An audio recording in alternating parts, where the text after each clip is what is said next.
Greetings and salutations, everybody, and welcome to the Glitched Out Gaming Report, your weekly dose of Lord X talking into your ear holes about the gaming world. And this week, folks, I've got some great stuff in the Been Playing section. I've got 4 news stories, one really of any relevance that I can really dive deep into, I think. The other 3 are pretty neat, I think. And no, I'm not going to cover the PlayStation Slim, which got leaked. That kind of stuff. I'm going to wait for the official announcement and whatnot before I really talk about that. Opening opinion, looks kind of cool. I think it looks kind of nice. Even though it automatically just reminded me of like a very large PlayStation TV, you know, the Vita console game thing. Reminded me a lot of that. But anyways, let's dive into what I've been playing. Now, I have not been playing very much. The first game and the big game that I have to talk about is Bound. Now, this was my pick of the week last week, my recommendation of the week last week. No, pick of the week, sorry. I'm all confused in my own thing. It was the first episode, this is the second episode. You gotta bail or just forgive me, alright? Just forgive me. I'm very tired too at the moment, but I wanted to get this done. And nobody's in the house right now, so I can really talk freely.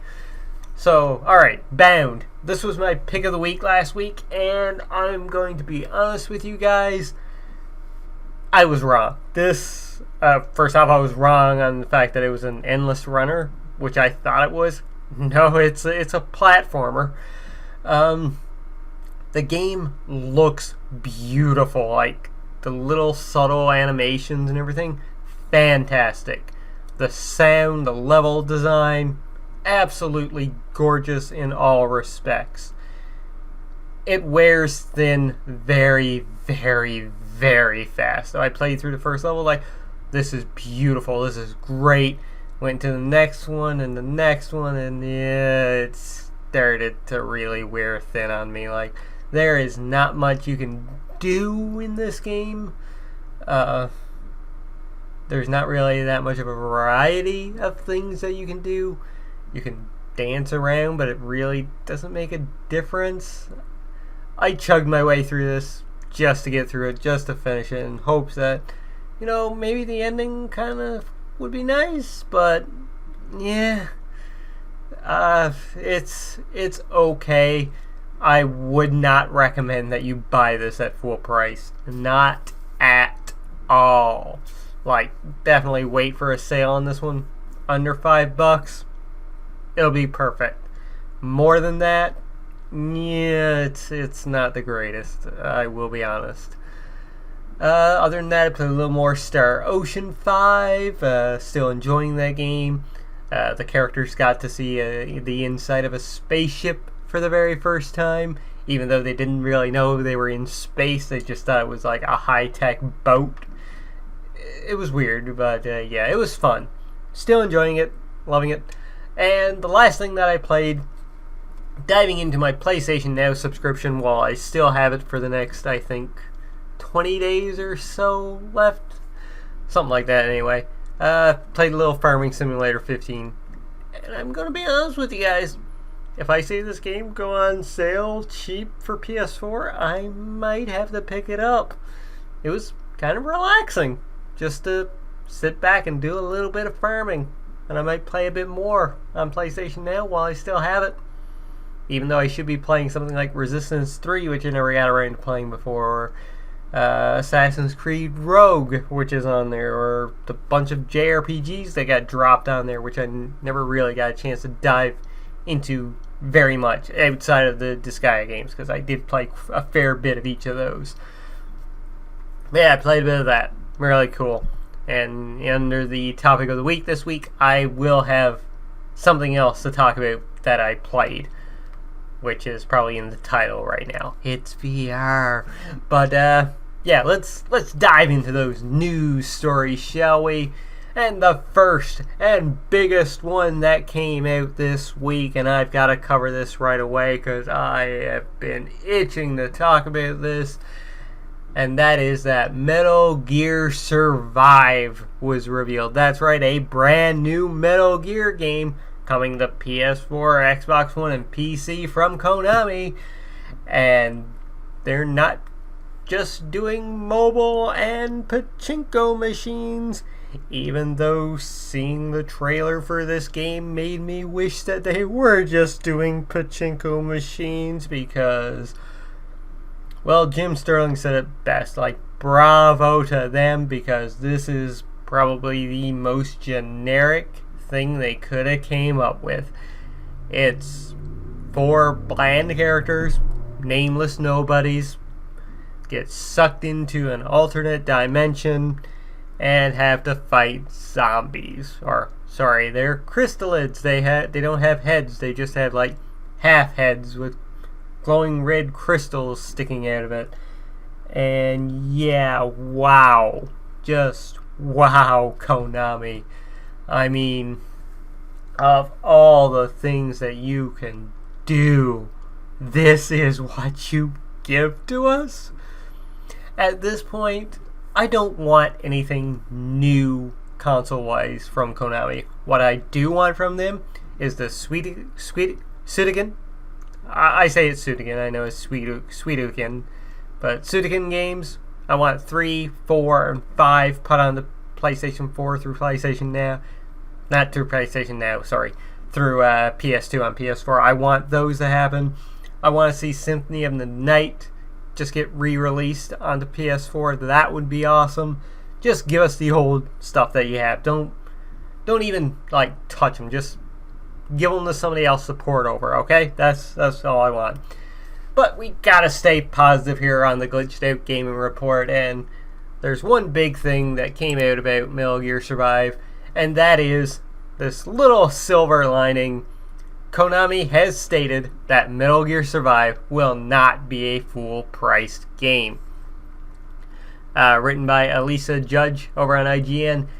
At the end of an interview with Eurogamer, Konami brand manager Richard Jones mentioned that the developer will not be retailing the upcoming 4-player stealth co-op title at full price.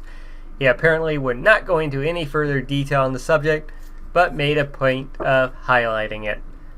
So yeah, Konami has stressed that the new title will be a fresh take on what has come before, telling IGN that Survive is a new addition to the Metal Gear Solid 5 experience. Eurogamer suggests that the lower price point could reflect that, aligning this title to Ground Zeroes rather than the bulkier Phantom Pain, which, you know, makes sense.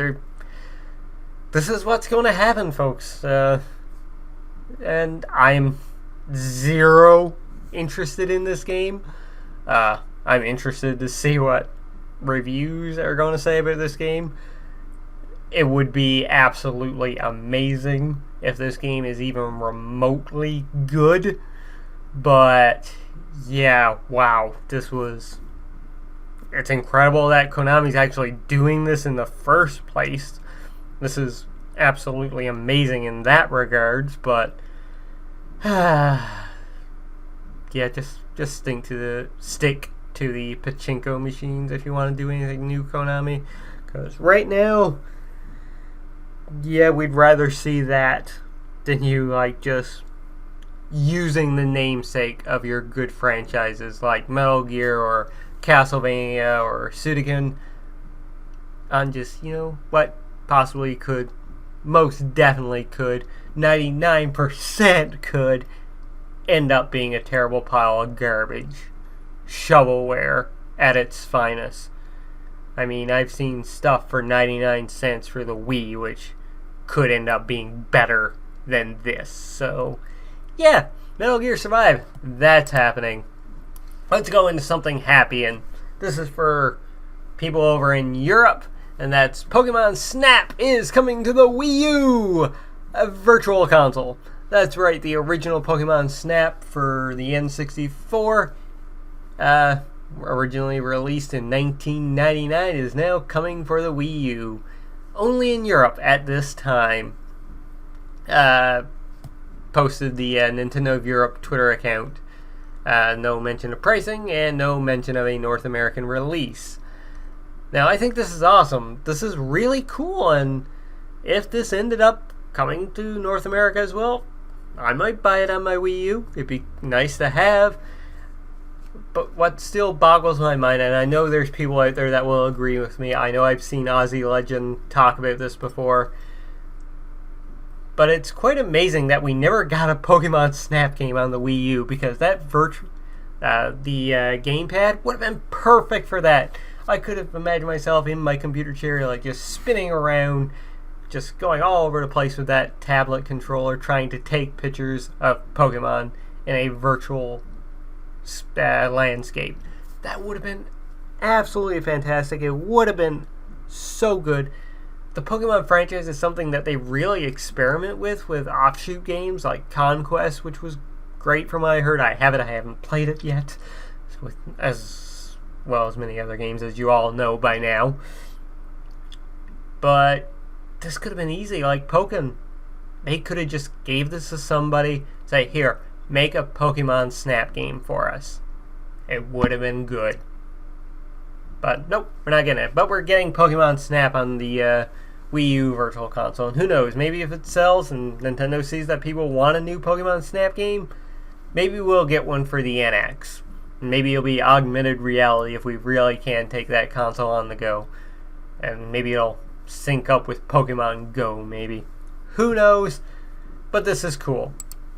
Moving on to our next news story, and I'm not going to slow down. You know my style. I like to go rapid fire. I'm talking at my ass like anything else. And that is that the Assassin's Creed Ezio Collection got rated in Korea for PlayStation 4 and Xbox One. And if you don't know what the Ezio Collection is, well, that is Assassin's Creed 2, Assassin's Creed Brotherhood, and Assassin's Creed Revelations, aka the best 3 Assassin's Creed games. Assassin's Creed 2 was amazing, absolutely great game. Brotherhood just improved on that even further, and Revelations, less so than Brotherhood, was still a really good game. Unfortunately, it was because of these 3 titles that the franchise got annualized up the yin-yang, and this would kind of make sense because they're not putting out a new Assassin's Creed game this year, aside from, those mini ones that already came out, the side-scrolling ones, which I heard are pretty good, actually. So maybe they'll just stick this out when the movie comes out. Hey, you like the movie? Here, buy the game. It works. I mean, they've already said that the movie is basically just one big commercial from them. We covered that on a previous episode of the Glitched Out Gaming podcast, so yeah, who knows? And finally, coming in 2 days or 1 day, depending on when I actually get this up. I'm going to try and get it up tonight. There's probably going to be no game footage. I'm going to have to find some kind of image to stick on the screen. Maybe it'll be that John Cena face from SummerSlam last night. But anyways, a major Dark Souls 3 announcement is coming on August 24th. Publisher Bandai Namco has teased. Bandai Namco have posted an image on Twitter saying Dark Souls, well, it's an image of one of the characters from the game, Dark Souls 3, Ashen Ones, a major announcement, is forthcoming on August 24th. What is it, you ask? Well, you're going to have to wait to find out. Most likely, this announcement is to refer to the DLC. Dark Souls 1 and 2 both got great DLCs, so yeah, I'm excited for this. It's probably going to be really, really cool and really, really hard. I need to get back to Dark Souls 3 as well. It's another game that I played for a bit, then kind of got distracted and never went back to, which is unfortunate because I was actually making some progress in this one compared to 2, so yeah, this is cool. More Dark Souls 3 fun coming at you. I'm probably going to release sometime around Halloween, I would imagine. And that, folks, does it for the news of this week. And we are basically flying through this episode so far. But now we dive into the topic of the week. And this week's topic is I tried virtual reality. That's right. I think I mentioned here on one of the previous episodes of the Glitched Out Gaming podcast, returning soon, by the way. Gotta keep putting that out there. It won't be gone forever, folks. It's coming back in the very near future. still to be announced, and you will know firsthand when it's coming back because I will be screaming to the hills on Twitter. I will probably stick up a video. But anyways, I talked about on a previous episode how they were doing the test things and there was none around my area. Well, that ended up being false because one did actually appear at a local EB in town, and me and a friend went and tried it out, and man, oh man, do I have some impressions on the PlayStation VR, the aka Project Morpheus headset. First thing off, the headset went on fine over my glasses, not an issue. That was one of the things I was really worried about. I know people had talked about it before, saying how, yeah, you can play I'm going to keep calling it Morpheus, I know, but you can play PSVR with your glasses on. It's no issue. It doesn't matter. And yeah, it fit over really well. I had no real issues with my glasses being pushed up against my face or anything like that, so that's fine. As for the headset being on, it is not heavy at all. It did not feel, at the very least, like something weighing down my head. And that's been something I've talked about before in regards to VR, where I'm like, I don't know if I'd really like having something like that on my head, just being there and weighing me down. Not a single worry with the PlayStation VR. That did not happen at all. Light as a feather.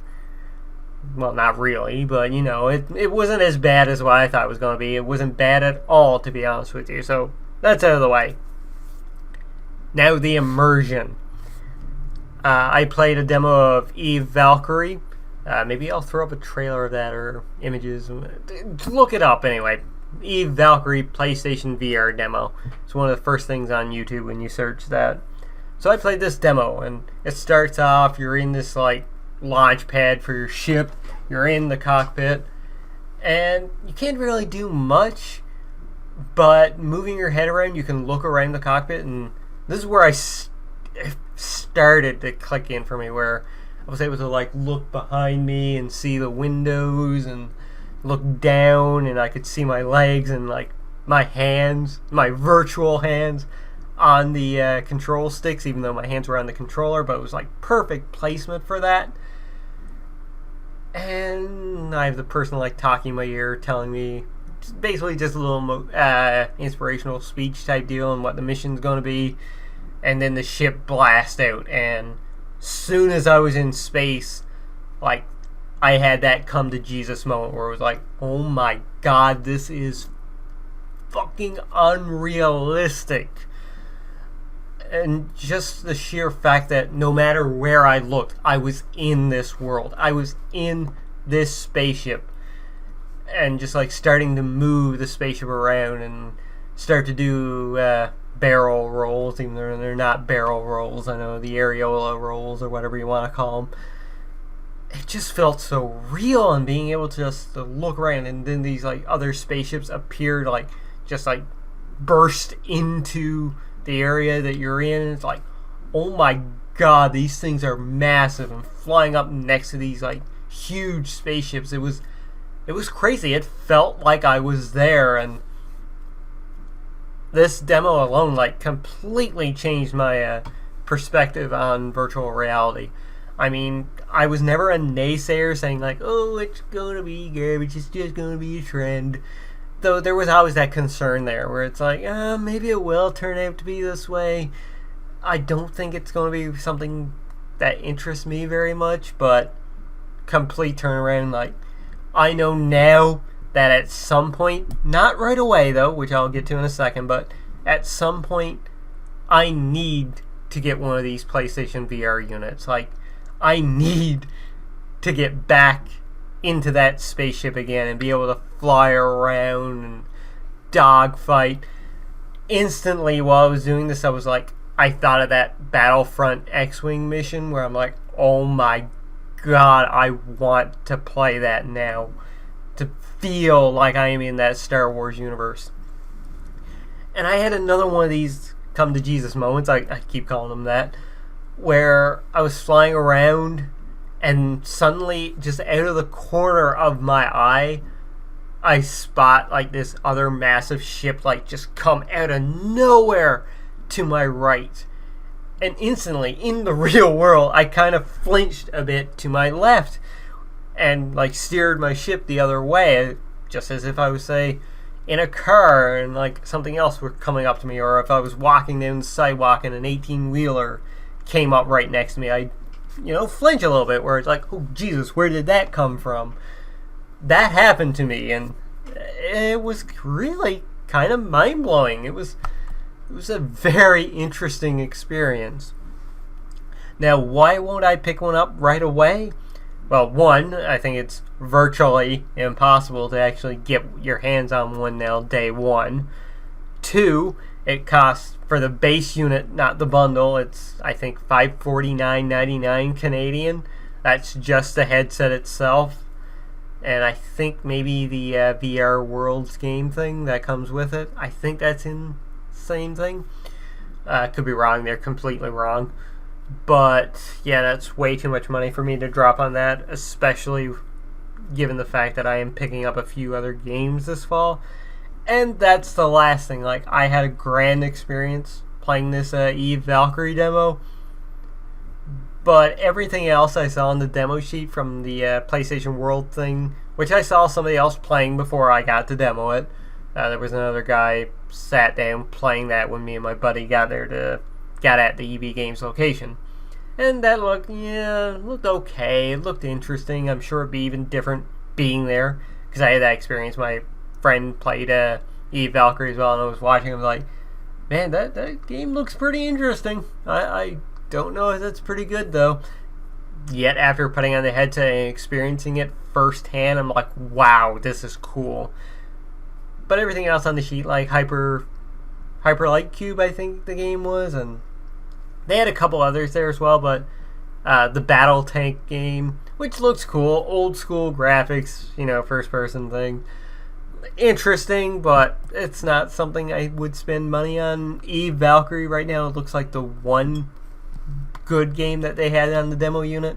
I know Resident Evil 7's coming, and the Star Wars Battlefront X-Wing Rogue One mission, long ass name or whatever. They keep adding words to that title, I swear.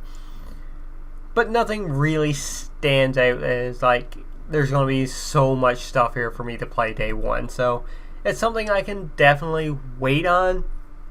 If I'm buying anything like hardware-wise day one right now, it's probably going to be the NX. But even that I'm not sure about until I actually see what the NX is going to be. So yeah, that given, like, if I wait like a year, there's probably going to be lots of stuff to play when I get my hands onto it. People at that point will probably be perfecting, what the system can do or can't do in VR. So yeah, it's definitely something that I can wait on. But needless to say, demoing this, I'm on board with VR now. It did change, like, it wiped out any notion to me where it was like, yeah, that it's gonna be like, it'll probably be a fad like the Wii was with the motion controls, and it'll eventually fade out.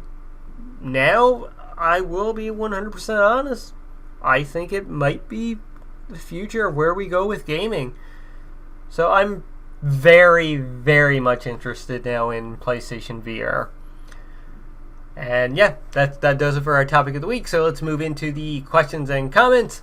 First off, we got one from Alexander Arts, the current Friday Night Fight champion and member of the Shadow Dynasty, where he says, really hope Final Fantasy 15 isn't actually delayed.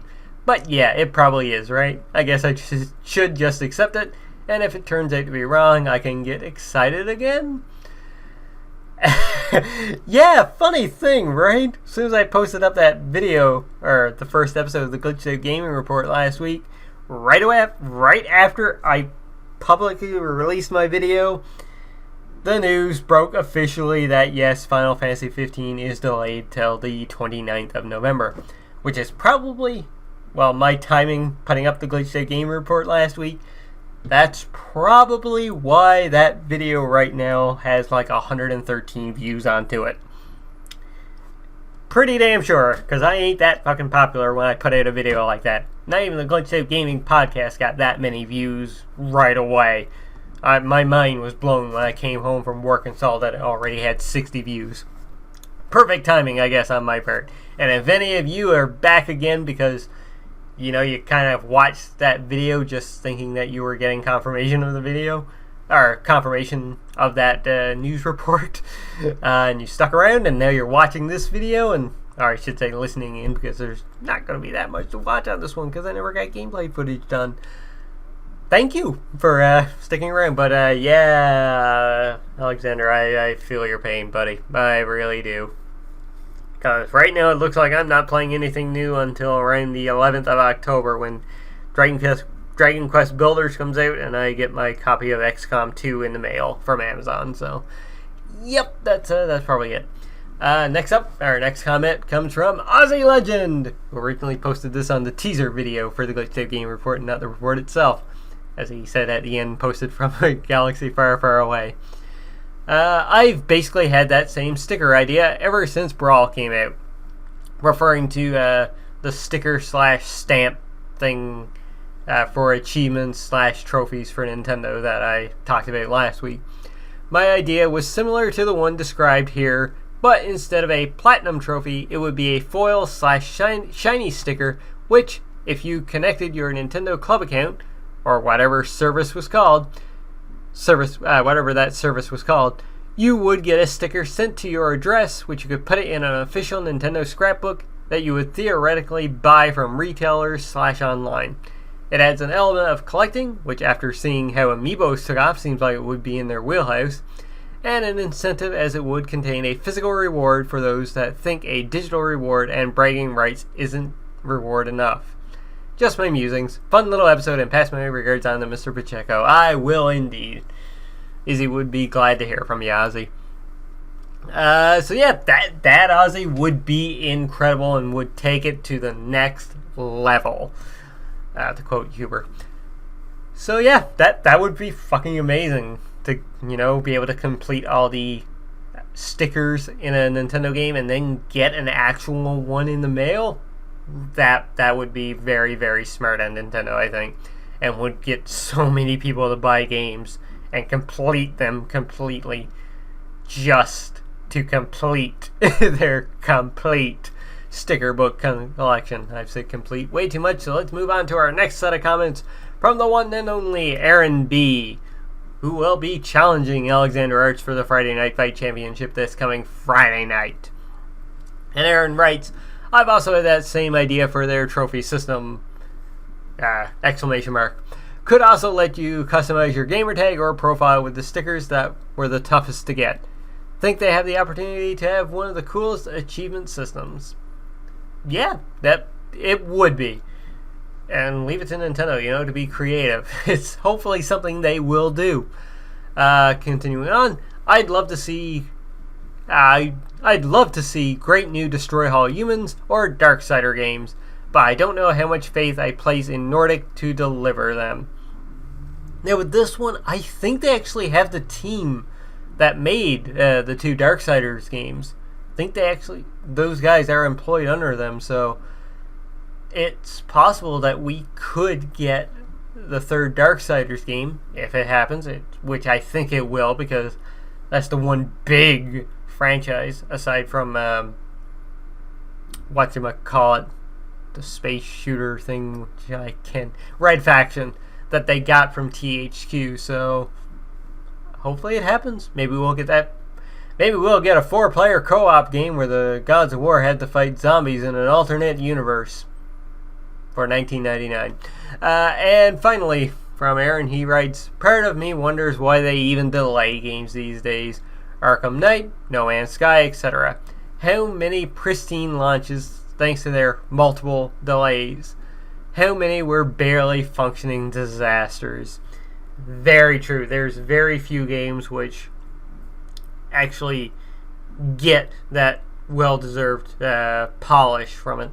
I think, Naughty Dog is the good example in this case. When they delay a game, I think it works in their favor. Because, they're using those like month or 2 months or even a week to really put in that extra effort into making the game pristine. But for a lot of other people, it's like maybe they're just fixing one bug. And the guys from Square Enix say that they're doing this so that there won't be a day one patch. Now, I will say this right here and right now, and I'm sure many other people have said it too. But I can almost guarantee that when you get Final Fantasy 15 on the 29th, or if those that pre-order, maybe you'll get this sooner, but you put that disc into your system. When I put that disc into my PS4, I am almost willing to 95%. I'll give them a 5% chance, folks. 95% chance that when I put that disc into the system, when it installs the base game, there's going to be a notification popping up saying downloading patch 1.01 or whatever point. There's going to be a day one patch no matter what, because apparently we cannot escape day one patches anymore. And I just noticed that this episode now is going into the 30-minute mark, so I better kind of wrap up here. And yeah, you got a point, Aaron. I'm very curious on what delays are actually doing nowadays as well. So, recommendation of the week this week. A game that I'm pulling from my backlog, be it from PS1, PS2, PS3, 360, PC, Vita, PSP, Atari 2600, Commodore 64. A game that I absolutely adore and love. And the game that I'm pulling out this week, because I gotta say it on this episode, and it's going to happen at some point or another, and that is Persona 4 Golden on the Vita. If you own a Vita and you have not played Persona 4 Golden, there is something wrong with you. There's something wrong with all of us. Clearly me, because I'm here sat down talking to my computer screen right now. Persona 4 Golden, folks. I love JRPGs, and there are very few where I can say this about them. One of the only other exceptions is Final Fantasy IX, and yeah, my favorite game of all time. But Persona 4 Golden, I started this game and was like, okay, this seems pretty good, like any other Persona game. I went on vacation. I'm like, okay, I'm going to sit down and play this for a bit more. I pretty much spent my vacation last year playing this game all the way through, sinking at least 55 hours into this game. The characters absolutely adorable. I adore all of these characters in Persona 4, from Teddy to the main character Yu, to Chika, to Yosuke. They're all so good, and there's no one character that really bugs me in this game. And the ending to this game, where you say farewell to these characters, I got emotional because I did not want to leave these characters. I wanted to continue having new adventures and new stories with them. And as I mentioned last week, I was playing Persona 4 Dancing All Night over my vacation this year, and I kind of teared up a bit when I first started the story mode because I was so happy to have these characters back. And yes, the one game where I can remember finishing tearing up and having a smile on my face because I was so happy, yet at the same time so sad to say goodbye to these characters. And that, folks, is a sign of a fantastic, phenomenal game for me anyway. So yeah, Persona 4 Golden on the Vita. Play it. If you have a PS3, I believe you can download Persona 4 as the PS2 Classic. It doesn't have the improvements that Golden made to it, but still, it's a great game. As far as I know, I never really played it on PS2, unfortunately. But yeah, play Persona 4. You need to play this game if you are a JRPG fan. And finally, my pick of the week this week. What new game is coming out that I say you have to buy, or should buy, or maybe should consider buying? I won't buy it because I just bought 2 wrestling shirts online, so I am out of money right now. But my pick of the week this week, out of everything that's coming out, I was going to go with the Inside first, but that's been out on the 360 and the PC, so you might already have played that. But this week's pick is Deus Ex Mankind Divided, getting rave reviews from multiple outlets. It looks fantastic. Deus Ex Human Revolution was pretty good. I never finished it. Even Lauren Baumgarten has beaten me on that one right now. He actually did finish the game, so everybody give Lauren a round of applause for that. But yeah, the game's looking fantastic. I'm probably going to pick it up later down the line when it goes a bit cheaper. Maybe around Black Friday I'll pick it up on a sale there. But yeah, Deus Ex looks cool. And folks, that's going to do it for this episode. I thank you so much for tuning in. I thank you so much for listening to my ramblings for this past 30-odd minutes, 35 minutes or so. Thank you once again. You can find me on Twitter at @the_LordX. You can hit that subscribe button down below if you just found this show randomly on the YouTube. And you can see me talk about video games each Monday, usually. And you can see wrestling videos that I put up, Tuesday Throwdown, Friday Night Fight. You can also see other random videos that I put up from time to time. I also stream from time to time over on the Twitch, @the_LordX over there as well. And the videos get archived over on YouTube afterwards if they don't get, censored or muted because of copyright shit. But anyways, that's going to do it for me, folks. I thank you again for so much for watching. I have been Lord X. You have been awesome, and I am glitching out.